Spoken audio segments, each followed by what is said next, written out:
What's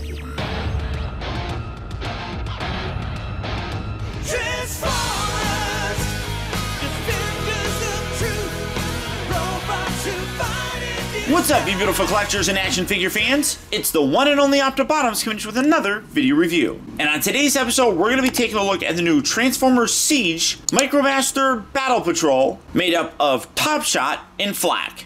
For the package, you got that nice card here with that really cool looking artwork there in the back. You got that open clamshell here that fully showcases the figures. You got Transformers Siege, War for Cybertron trilogy, come around to the back. And you can see images of Flak and Top Shot both in their robot as well as their vehicle mode, and then how they combine to form a weapon for such larger characters like Sideswipe here. And then, as I said, they are part of the Battle Patrol. But for the packaging on these guys, that's about it. So without further ado, let's get them out here and see how cool they actually are.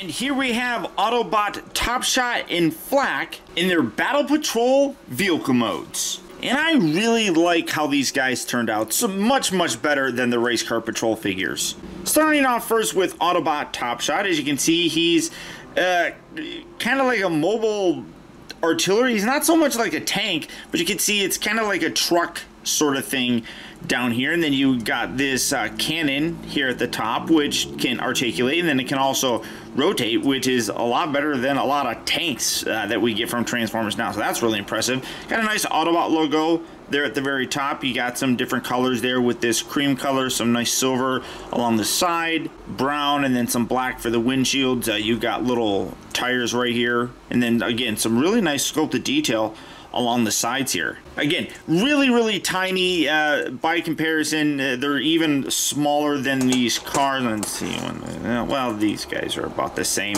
but really small. Here's that little Megatron Titan Master figure. So again, you can see just how tiny they are. And Flak here even gets, well, I mean, he's taller, not by a ton, but definitely is smaller in terms of length. I mean, that is a really small figure, but they both are still pretty decent. First transformation, the instructions really don't tell you to do this. They tell you to kind of slide this piece in here. It's a little bit easier to rotate this, then you can clear these. Otherwise you have to like fold and then kind of slide in, which is a pain in the butt.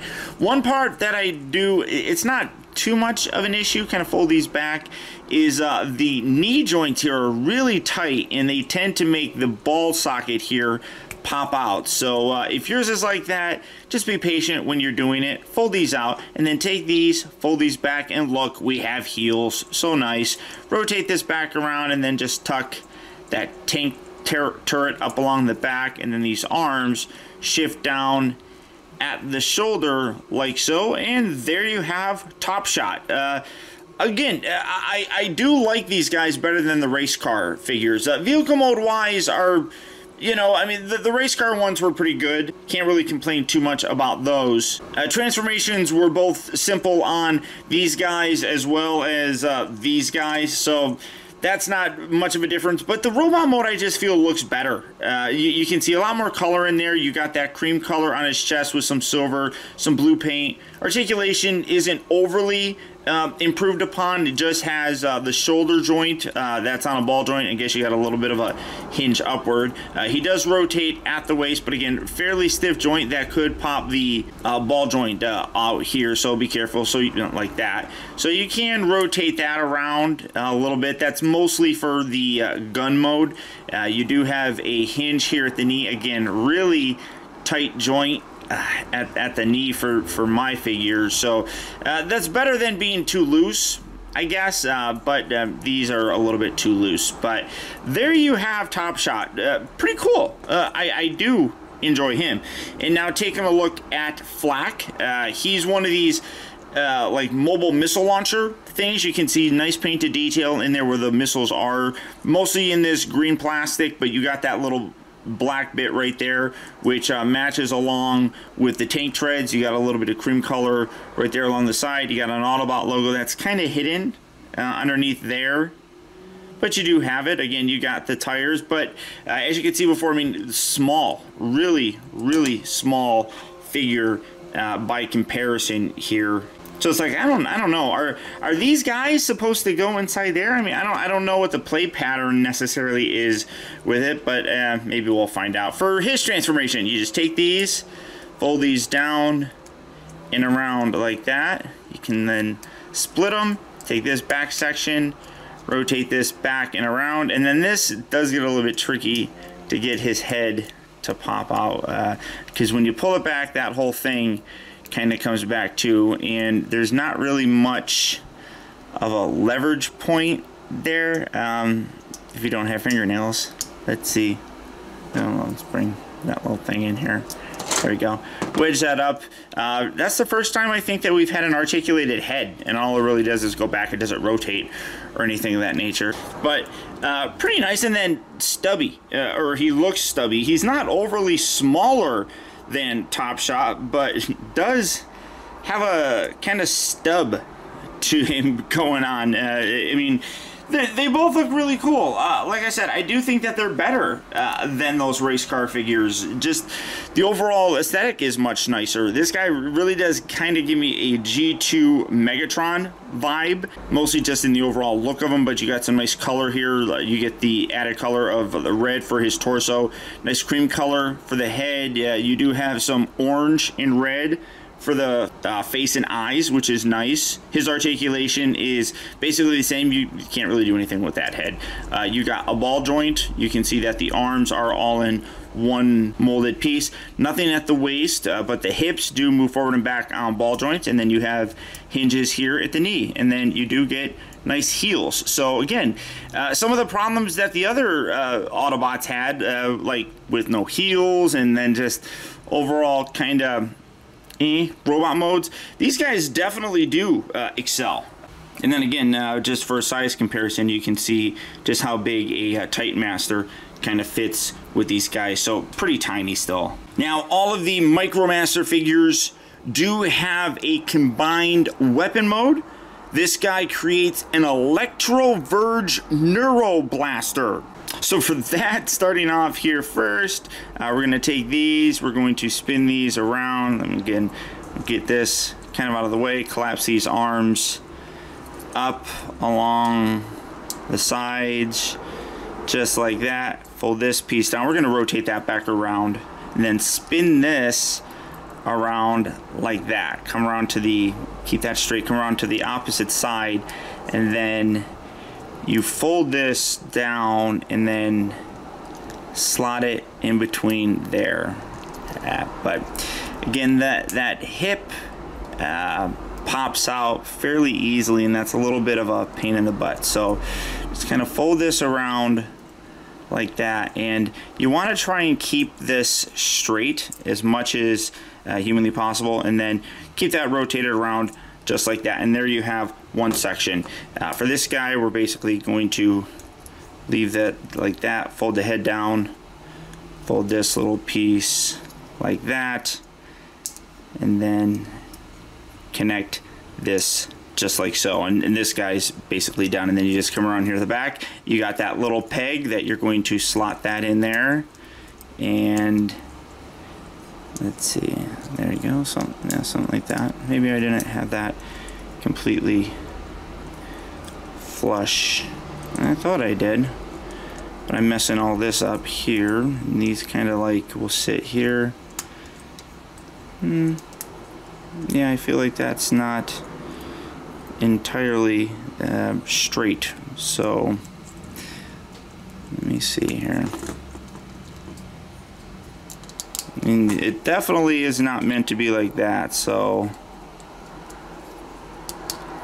I mean, that for some reason that's the way that it's supposed to be. And then, oh, you know, wait, let's see. Okay, so this is going to be the front section, this is going to be the back, and I guess you just kind of peg that in there as best as you can.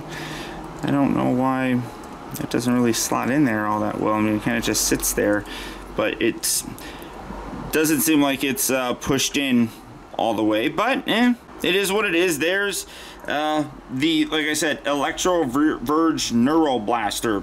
Alright, so let's bring in Sideswipe here. You can use him. You can use this with any of the figures, although this top section here really does extend really far back, so you kind of have to hold it on an angle like that, and it does make him fairly heavy that he has a hard time balancing. So we're gonna take that off. Let's try it with good old-fashioned Optimus Prime. Here we go. So bring that in. Yeah, that looks a little bit better in terms of the overall sizing with them, but it's a better weapon than, like I said, the race car guys. It doesn't seem like it's all that entirely secure, though. I feel like these bits here don't kind of sit in all that great. And maybe if I swivel these arms down, maybe that'll help. I mean, the instructions don't say to do that, but I feel like this makes a better connection when you go like that. So that's what I'm gonna do. And let's see, yeah, that'll make me happy to go like that, but it connects it better. So that's what I'm gonna do for them. It's your toy, do what you want, but there's that. So again, going back to the little tanks, you just kind of fold this little bit here folds up and then brings down. Then these two little tabs right here slot in there, and there's him. And then this little feller, this is again a little bit tricky. Stupid leg, that's gonna drive me nuts. Like I said, it's just I mean, a combination of the knee joint being incredibly tight and the ball joint not being tight enough. So rotate that around. Now, like I said, the instructions would have you fold this like that and then slide it under. I feel like that's just too complicated. Just rotate that around. It creates enough space. Then you can fold that around, put that there, squeeze those two bits together, rotate that back around, and you're done. And there you have them back in their vehicle modes. Now, Top Shot in the Flak here, unlike the race cars, where I was like, you know what, if you don't have much of an attachment to those characters, you can probably pass on them. These guys are pretty fun. Even if you don't have an attachment to them, they're cute, they're kind of tiny and adorable-ish, even though that they're tanks and they would probably blow you up. So, I mean, it is what it is, but they're much better figures than those. I still don't think that they're as good as that Air Patrol Decepticon set, but these guys are still pretty nice. And the cool thing is they are hitting various retail locations right now. So if you're looking for them, good luck and happy hunting. But beyond that, guys, that's about it. Remember, if you like this video, I would really appreciate your support by simply hitting that thumbs up button, like that one right down there. It actually does go a long way towards helping me out, and I would really appreciate it. And a huge thank you if you made it all the way to the end of this review. Another way that you can really help support my channel is making sure that you watch a video all the way through. And if you did that, thank you. Also, a huge shout out to all of my patrons, who through their continued support, now more than ever, help to make reviews like this possible. And if you'd like information on how you can become a patron and help support reviews like this, feel free to check out my Patreon page at patreon.com/Optibotimus. And finally, remember, the real trouble with the world is too many people grow up. Thank you for watching and taking the time to be a kid. You got the touch.